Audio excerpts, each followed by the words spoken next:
and action. All right, here we are, Sunday night. It's another Jokes from the Jacuzzi, Mark Yaffe in Sparks, Nevada. Thank you for zeros of you coming out here. It doesn't matter. Some of you guys will stumble on this thing. I just trying to go over some new jokes, some thoughts for the week. Watch the president, the West Point Academy situation. That was a little bit sad.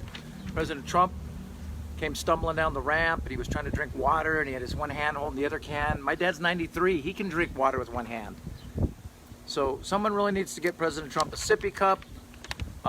Myself, I'm thinking about doing a GoFundMe. Well, actually, I did do a GoFundMe for President Trump. If you don't mind, I want to read the GoFundMe appeal. Okay, this is the appeal I wrote today, so we can help this poor man in his hour of need. My fellow Americans, if you watch President Trump at the recent West Point graduation ceremony, you're probably concerned, as I am, with his ability to maintain his balance and footing. Between little sleep, lack of exercise, and a less than optimal diet, our Commander-in-Chief's ability to walk appears to be compromised. Rather than wait for him to fall and injure himself exiting Air Force One, heading down to the White House bunker for a quick inspection, or going out to the Rose Garden to give a rambling press conference, I'm asking your help to take preemptive action. I am appealing for your monetary support to get President Trump a hover-round scooter befitting the leader of the free world. I even found a model EW88 bariatric scooter that will support up to 575 pounds. This American-made all-electric unit, all-electric, will allow the president comfort and stability as he carries out his difficult duties leading our country, whether he's trying to get to the podium at a COVID-19 infested campaign rally, or trying to reach the White House bathroom to unleash a tweet storm, or headed to the First Family kitchen for a late-night bucket of KFC. Our president deserves our support. Let's keep America and President Trump rolling. Thank you. That's my GoFundMe announcement. You can go to my Facebook page. You'll see my GoFundMe on there. Yeah, that was my civic duty today. That's pretty much all I did to help. Been working in the garden. You know, I think I mentioned I planted a garden in the backyard. Spent $289 in the garden. We just harvested $12 of bug-infested vegetables. So, yeah, Whole Foods doesn't look like such a bad deal after all. And like a lot of people during COVID, I've been trying to work on my finances. Yeah, my finances, I'm working on those. Yeah, I added coins under my couch cushions to my financial portfolio. And my buddy Jeff was bragging that he can retire comfortably if he works to age 59. Yeah, my financial counselor says I can retire comfortably if I work to age 109. Yeah. Business is tough. You know, people are trying to come back, get the country rolling again. Some businesses I don't think are coming back. Self-defense. Who's taking self-defense classes now? You only need one move now for self-defense. It's you're safe, right? Hypnosis.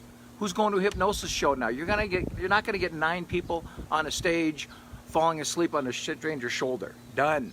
Right? But crime is actually down. They said crime is down across the country. COVID, turns out COVID is scared straight. Right? This is the first time in the history of incarceration that inmates are asking to be put into solitary confinement. So, yeah, I try to have a little bit of home security. I do own a gun. I do own a gun. It's conveniently located right under my yearbooks, next to my camping equipment in the garage. Yeah. Well, an intruder's rifling through my bedroom. I'll be rummaging through my garage, looking through my Rubbermaid totes. Right? And you may have read this. There's a proposal in Congress to arm school teachers. You guys, they want to arm school teachers to prevent school shootings. I'm like, I don't know if it'll prevent school shootings, but I'm pretty sure that'll raise some GPA and test scores.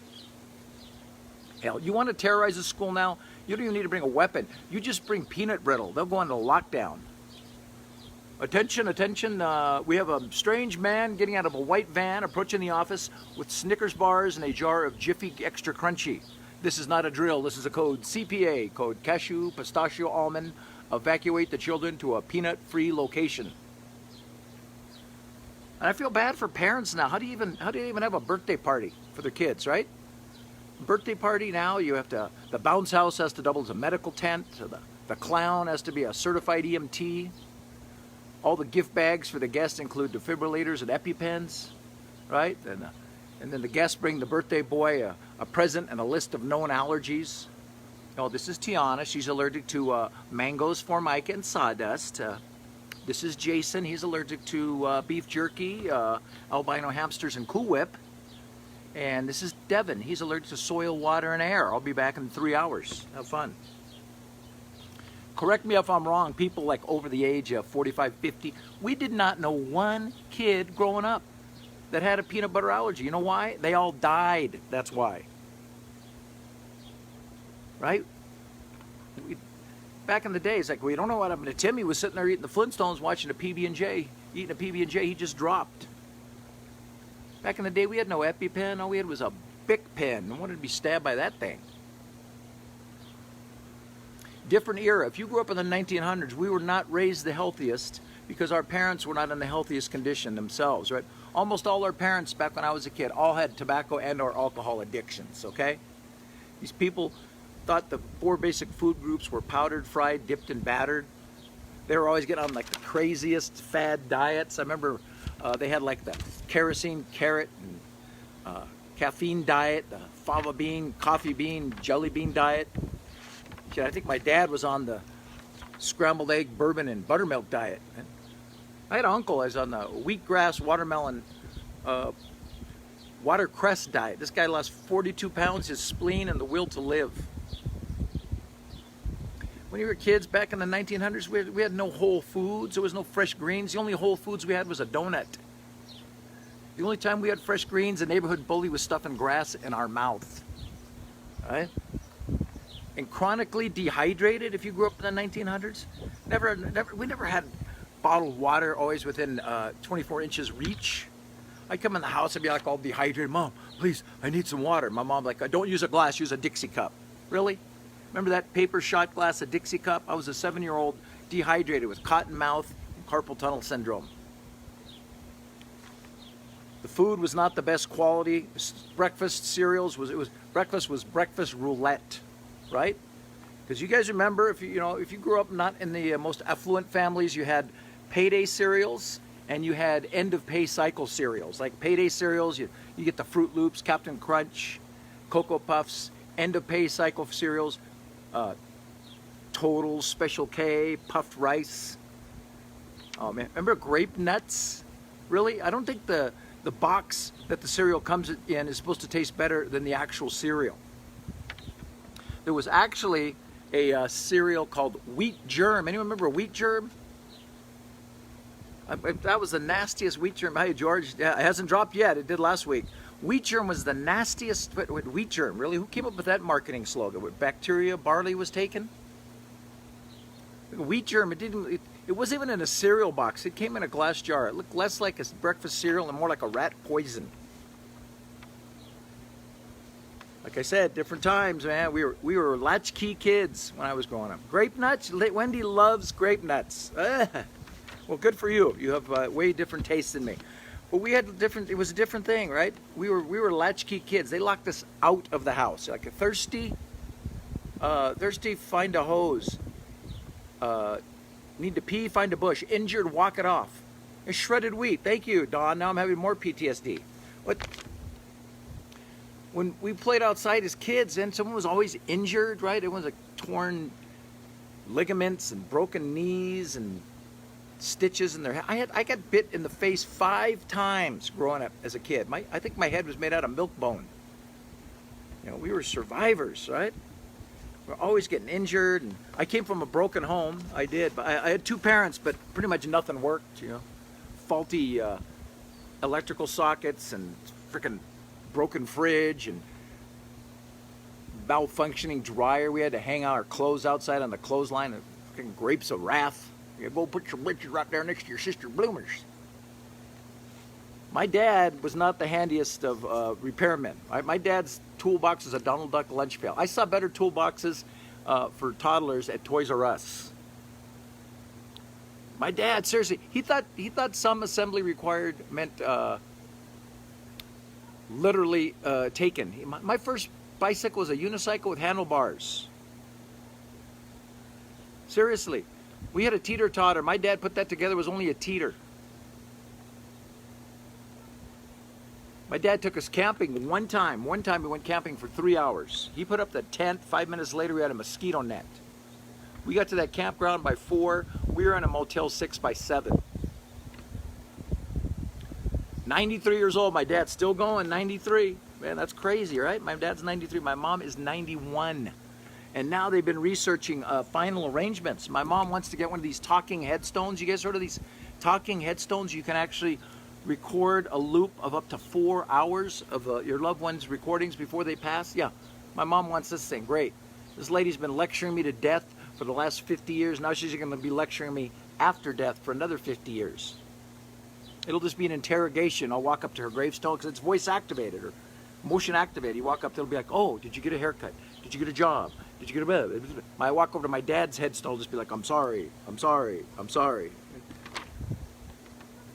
Crazy. My parents, that's, you know what's wild? My parents are both in their 90s. They were both alive in the stock market crash of 1929. That's old, right? And now they live in a senior, what they call senior independent apartments. I don't know why they call them senior independent apartments, because everyone's pretty dependent on oxygen, walkers, cane. But, you know, people are doing their best. You know, these seniors, the elders, you got to take care of your elders. Sad, one of their neighbors passed a week ago. It was in the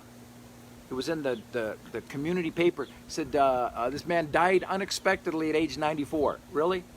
Died unexpectedly at 94. That was a huge shocker. We know no one saw that one coming. What was unexpected was he lived about 17 years past the average male life expectancy in the U.S. of age 77. But if you have parents or grandparents in the 80s and 90s, these people were raised in the Depression. They don't waste a scrap of food or a dime of money, right? My parents, food hoarders. A couple months ago, before COVID, I took my mom out to lunch. No, we went out to breakfast. We took her to IHOP. She wanted a to-go box for the parsley sprig and the orange slice. You go to their house, their fridge is like a food museum. All right? My mom offered me a piece of Y2 cake. She offered me a peach, the fuzz had become a full beard. And I'm rummaging through her fridge. I'm like, Mom, what's this styrofoam box with the bamboo sprouts shooting out? She goes, oh, that's Jan's Chinese kitchen. I said, Mom, they closed in 2015. You want to throw that out, Dr. Seuss, while you're at it? Get rid of the green eggs and ham. I'm serious. My parents' fridge would spawn a Dr. Seuss sequel, right? You can't eat this candy bar. You can't eat pickles from that jar. You can't eat this mayonnaise. It's been expired months, not days. These eggs are black as you can see. Just one would kill both you and me. This meat is gray, the bread is stale. They wouldn't serve this food in jail. And eat a berry from this basket, you'll be laying inside a casket. All right, well, that's it. I just wanted to get some new stuff out. It's a little bit of the old stuff, you guys. Thanks for checking out. Pamela, you just missed it. You have to watch the rerun, but everyone, thanks for checking in. I hope you're all staying safe out there. I'm going to do some jokes every Sunday night through the end of summer, 7 p.m. Pacific. So if you get a chance to tune in, come jump on, or I'll have it on Facebook recorded so you can check it out. And feel free to leave a comment, the good, the bad, the ugly. All right? So you guys be safe out there. And that's it for this week's Jokes in the Jacuzzi. See ya.